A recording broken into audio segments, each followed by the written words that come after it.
salut les turfeuses, salut les turfeurs, bienvenue pour un nouveau pronostic de Benoît Requin. Merci pour vos likes, pour vos commentaires, n'hésitez pas à vous abonner pour recevoir tous mes pronostics tous les jours et n'hésitez pas à rejoindre ma communauté pour avoir accès à tous les tickets pour la course du Quintet.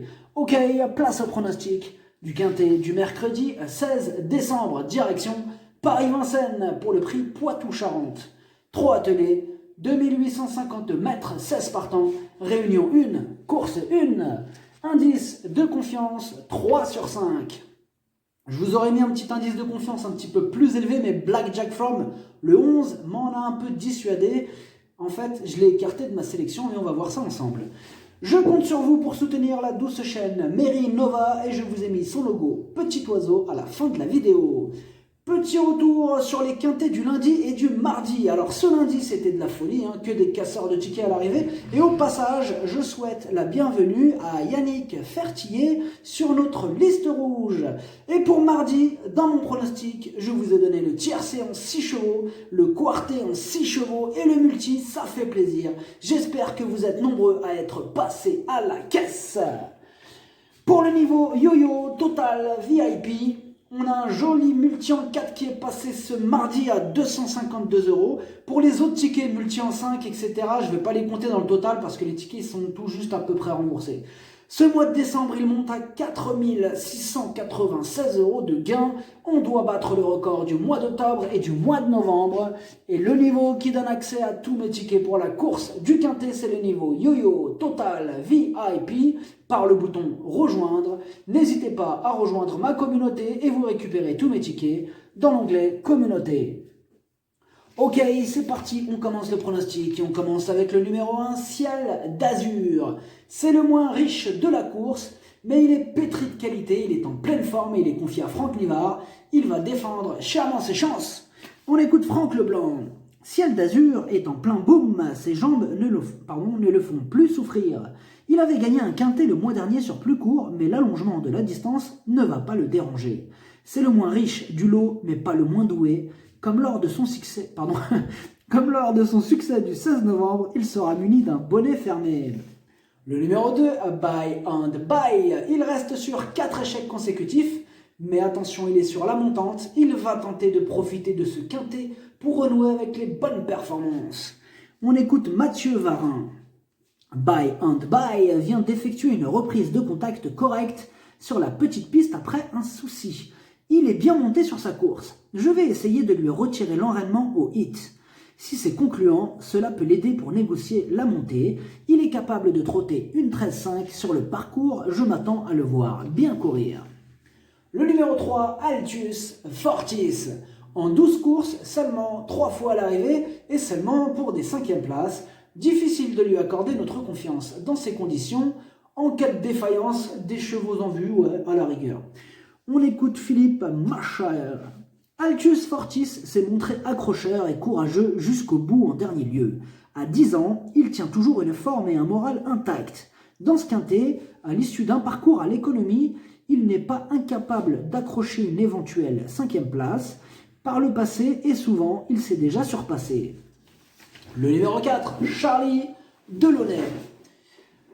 Il est à court de conditions, sa tâche s'annonce compliquée face à des chevaux plus affûtés.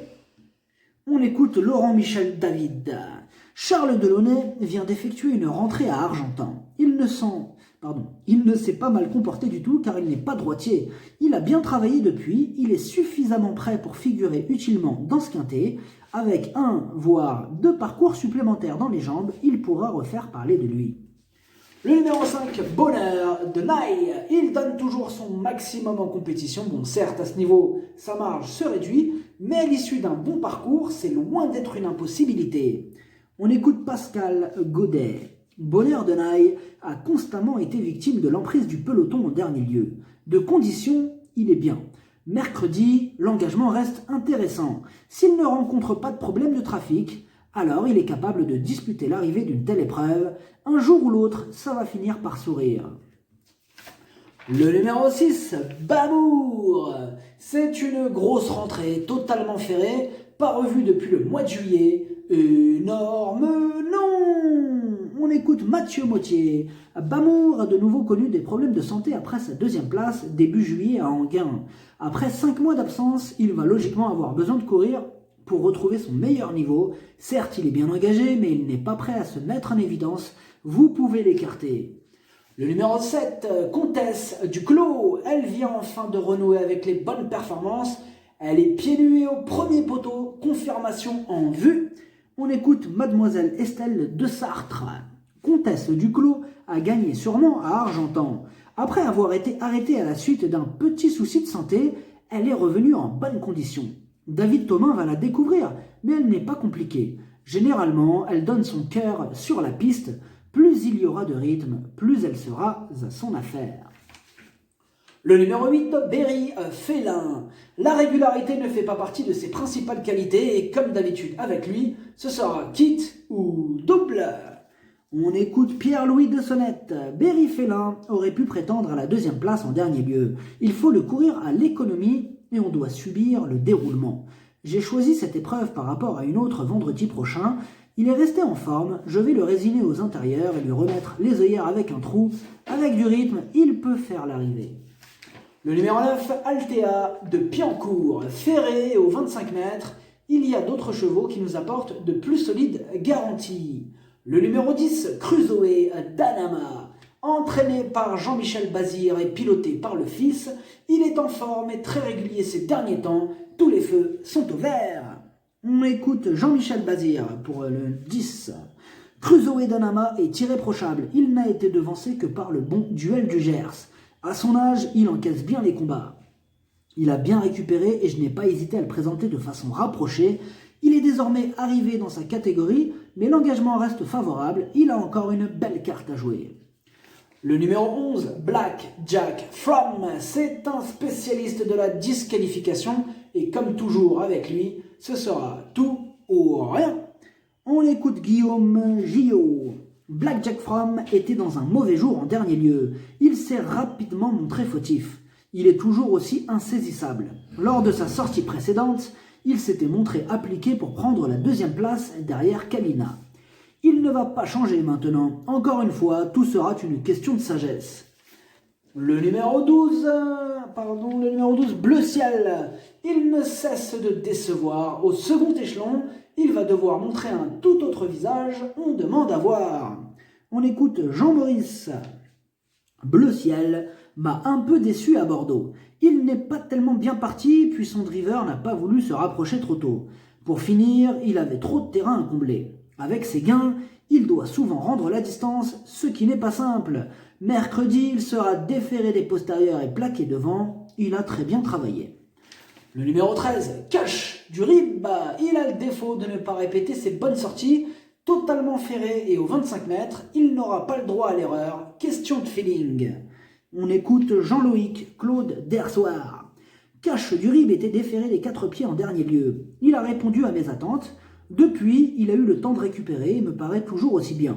Je ne peux le déférer à répétition, je vais le munir de plaques. Il faut rendre la distance et compter sur un déroulement favorable, il reste compétitif. Le numéro 14, Diana Berry. Entraînée et pilotée par Jean-Michel Bazir, elle est en plein dans sa catégorie. En forme, elle s'annonce redoutable. On écoute Jean-Michel Bazir. Diana Berry a très bien couru dernièrement sous la selle et s'était auparavant mise en évidence à Laval, derrière Diable de Vauvert. Elle me paraît dans une bonne condition physique et n'a plus à faire ses preuves à ce niveau. Elle devrait jouer les premiers rôles de ce quintet, mais 3 partants se tiennent de très près. Le numéro 15, Dostoevsky, dernière cartouche de Jean-Michel Bazir. Mieux vaut ne pas le condamner trop vite sur ses contre-performances, car il y a de la revanche dans l'air, et on écoute Jean-Michel Bazir qui va nous en dire un petit peu plus sur le 15. Dostoevsky a perdu la cadence à la sortie du dernier tournant en dernier lieu. Il était encore compétitif. Sa forme n'est pas à mettre en doute, et l'engagement reste favorable. Il détient une chance identique à mes autres représentants. Il a d'ailleurs souvent rivalisé avec Diana Berry. J'en attends une réhabilitation. Le numéro 16, Dream de Lasserie. C'est la plus riche de la course. Il fait face à un bel engagement. Il va en faire souffrir plus d'un sur sa route. Énorme oui. On écoute Romain Durieux. Dream de Lasserie s'est montré un peu brillant dans le parcours le 23 novembre. Pour autant, il courait bien. Il n'a rien perdu de sa bonne forme. Il découvre un bel engagement au plafond des gains sans les 6 ans ni même les étrangers. Il faudra pouvoir pister un bon dos. Il peut viser la victoire à ce niveau. Le pronostic, ça donne 16, 14, 10, As, 15, 7, 5, 2, cheval de complément le 3, si jamais il y a un autre nom partant et ça peut arriver, le 13. Merci d'avoir suivi cette vidéo, n'hésitez pas à vous abonner pour recevoir tous mes pronostics tous les jours et n'hésitez pas à rejoindre ma communauté pour avoir accès à tous les tickets pour la course du Quintet, à jouer, à jouer avec modération. Bonne chance, chopez-le moi, ciao.